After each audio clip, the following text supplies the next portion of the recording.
jërë ngeen jëf dal leen ak jàmm yéen ñu ni bàyyi xel fii ci info Actubuzz ñu wax rek ci mbiru rapport yi OFNAC yi nga xamante ne rek moo ngi wéy di génn jàpp ñu fi nekkoon ay ministre waaye sax ay maire yu bëri itam yoo xamante ne rek kii di rapport OFNAC yi génn dal dina leen di épinglé ñu man cee rim rek ancien maire bu Ngor ak yeneen maire yoo xamante ne rek mbir ya moo ngay wéy ñuy problème yi di gën di démarrer moom kii di Mame Boye Diao itam mu mel ni kenn demul mu des ndax kat mu ngi bokkoon ci gouvernement bi nga xamante ni moo fi daanu bu yàggul di gouvernement bu Macky Sall ginnaaw bi sax mu bokkoon ci candidat yi nga xamante ni ñoo doon laaj réew mi atum 2024 bi ay juyoo amee ci seen diggante moom Mame Boye Diao mi it mu mel ni benn yoon lii di rapport OFNAC yi bàyyiwu ko benn yoon ba loolee waral na jur ak jaaxle ci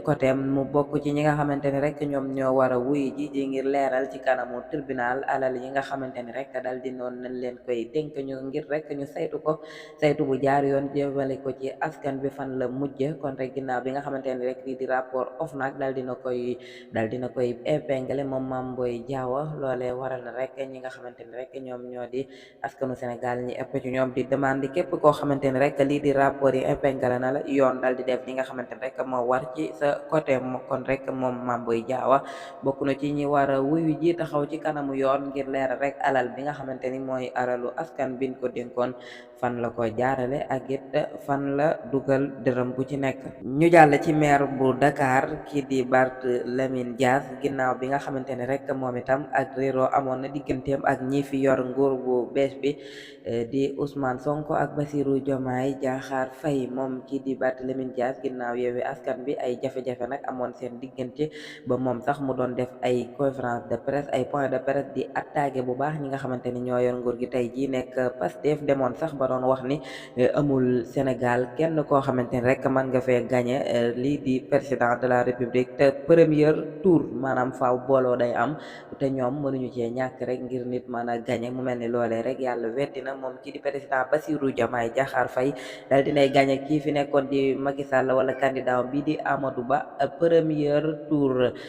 moom ki nga xamante rek mooy Barthélémy Dias ginnaaw bu mu amalee ay waxtaan mu mel ni rek li mu bëgg jamono ji mooy toog ngir waxtaan ak ki nga xamante ni moom moo di président de la République Bassirou Diomaye Diakhar Faye ak lii di gouvernement am ngir rek ñu gën a mën a koo taxaw ci li nga xamante ni moom moo di liggéeyam bi nga xamante ni moom la ko waa Ndakaaru dénk moom kii nekk maire bu Dakar jamono ji di président di Barthélémy Dias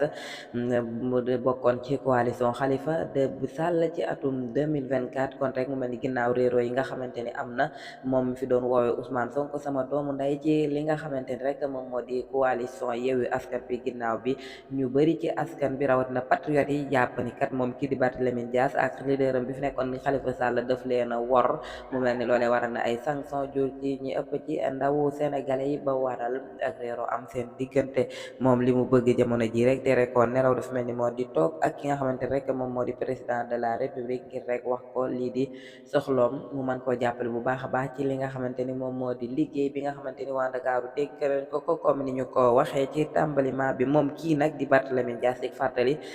loxo yi nga xamante ni moom la téye mairie bu Dakar dafa mel ni rek jamono ji ginnaaw bi ñu ko daanee ci dossier bi doxoon ci digganteem ak Ndiaga Diouf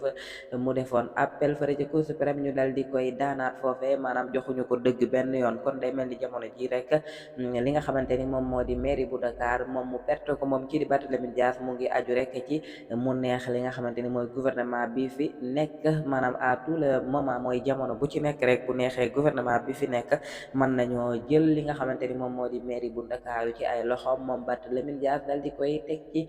yeneen loxo kon rek moom li mu gën a bëgg jamono ji niñ ko waxee mooy toog ak ñi nga xamante ni ñoom ñoo fi nekk jërë ngeen jëf bokk internet Info Actubuzz way leen di abonné te activé cloche de notification bi ngir yeneen xibaar